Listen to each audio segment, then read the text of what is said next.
It's morning now. Is about what to say, uh, 8:30, and this village is kind of quiet right now. The kids are going to school, so just to show you again around here the houses. Uh, it's kind of a normal day. Last night was really rainy day. It was pouring so much. I'm not feeling that good. My voice is gone. Yeah, but around here, as you can see, things are still running smooth as it is. So yeah, as you can see, things are really, really, really good. Still, beautiful houses. Before I tell you, before I we are heading, let me show you this. I think another video already explained exactly what it is. This is a place where, or this is a thing. In Portuguese, people, they on this village, they call it celeiro, where they hide the seeds or some food during the dry season, when they cannot produce until the next period of agriculture. So here, because we came to visit and they want to serve us some peanuts, yeah, they just came up and then they're removing or taking a little bit for us. That's exactly what is happening here now. But anyway, right now we are heading away to the field. We are trying to work a little bit on the field to see exactly how they do work here in this area. Yeah, and then after that, we'll bring some cassava, because that is a cassava plantation. Exactly what they do right. In this village here. So yeah, I've got here my two nieces. Well, they don't want to come up to show always their face, so I will try not to film them because they're camera shy. But maybe at the end I'll be able to do when they'll be a little more comfortable. But right now, just we're going to this area. As you can see, like here, to cross all the way, especially this period of time, is needed hard working, because yeah, of the high level of the this the grass, you know.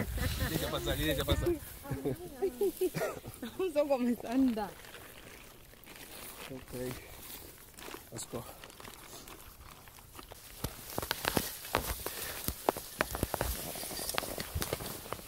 Here the grass is very high, man. It's very difficult to catch up with the people on the other side, man. It's really complicated here. Let's see if we can catch up and see them, see where they are. Oh my god. Yeah, normally what's happening here is they after the dry season, as soon comes the dry season, they end up burning all this grass.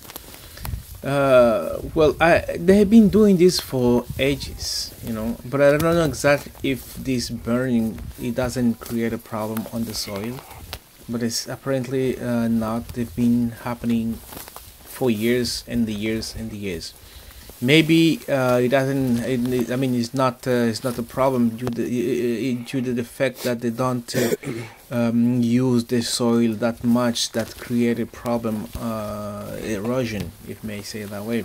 So they burn, but on the next season when comes the rain, automatically become green once again, and that's the way it goes, and that's the way they have been doing for years and years. Yeah, so and now we are going there is to work a little bit, but also to see, because my uncle just gave me a piece of land where he encouraged me to come and do agriculture, which is something that I've been thinking for many years, but I never got a chance to yeah, to come and put the plans into practice, because I always been living away from this area. Then that's exactly the reason that I never get a much chance to practice agriculture. But it's something that I always wanted to do. So we are going there, trying not just trying, but to see how is this agriculture is. Here they're doing cassava. This is cassava trees, as you can see. This is where normal people here they do cassava. It takes time to produce it. I think it's almost 8 months or a year to be ready. And before then, this have got all this preparation that is need to be done. And after the preparation, then comes to this point. But at the end, at the end, I will be able to show you exactly when we reach the place, how what exactly the final product. But on the other video as well, because the way we went first to one place and after we went to another place. So what at the first place we went is to clean up the cassava that were already was produced. In this case, they were taken from the ground, put into the water, so they can have this a new transformation. That's exactly what it happens. And then at the end we'll be able to show you different on the next video. Then I'll be able to show you this cassava, how it is.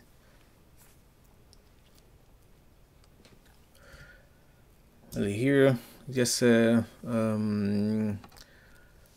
showing me the piece of land that I own. They just show me here, well, not just a little piece here, but all that area goes all the way in that where those trees are. But and from here all the way, unfortunately you cannot see very well due of this grass here kind of covering a lot. But there is a way big piece of land all the way to where those trees are, not here but all the way the trees are standing there. So that's exactly what it just happened here. As you can see, like the grass where it was burned, but now it's coming new grass. That's exactly always comes like that. You burn and come new grass. You burn and come new grass always. And so meaning this soil is really fertile and good for agriculture. And as you know that sub-Saharan countries are really good soil, or do they have a real good soil, but we are not capable of using the soil that we have. That's why we always importing food from the West. The governments does incentivize people or to do agriculture, and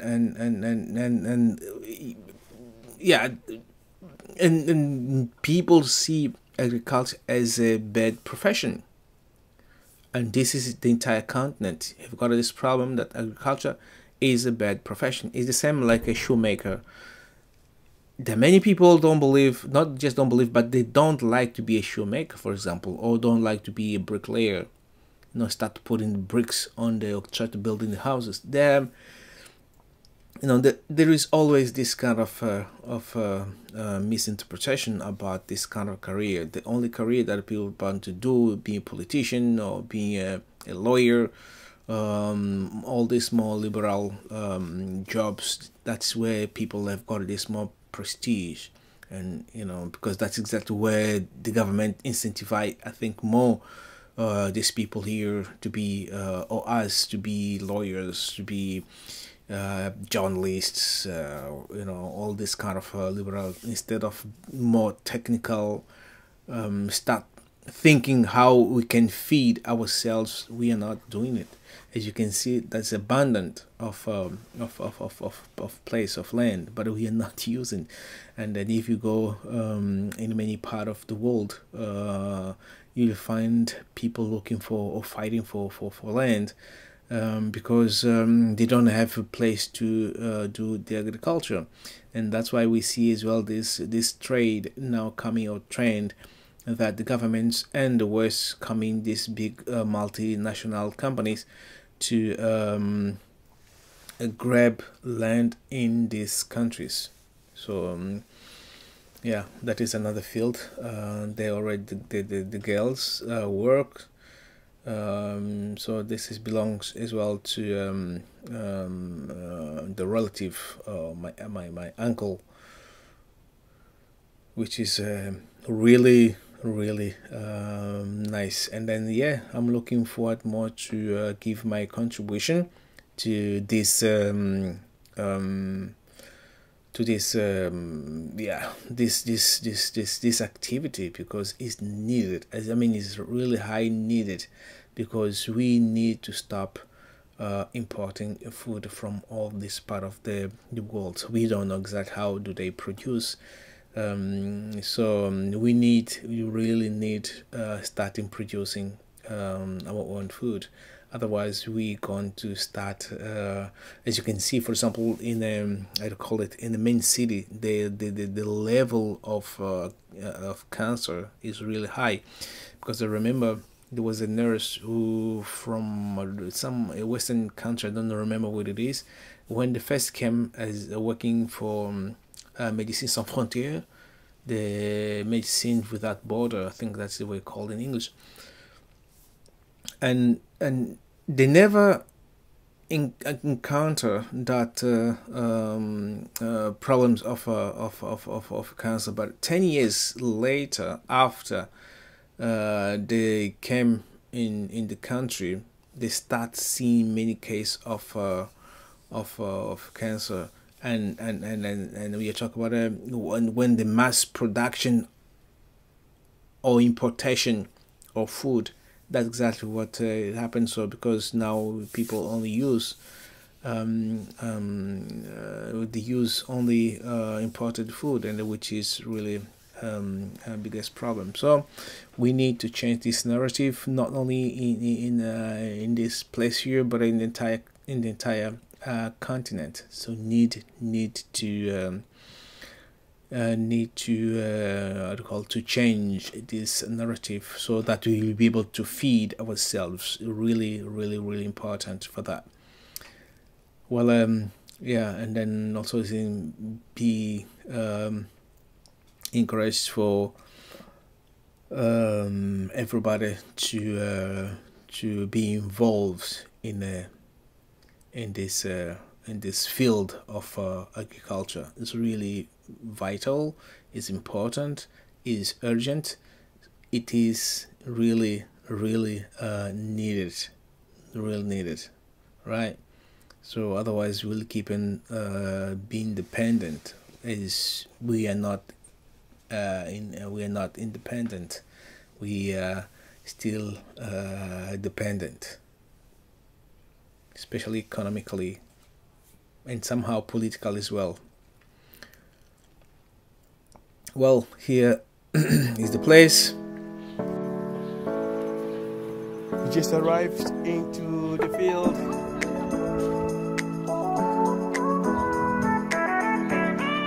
Yeah, so we reached to the place. Well, I think the video now is too long. I'll be able to give you more details on the next video, tell you exactly how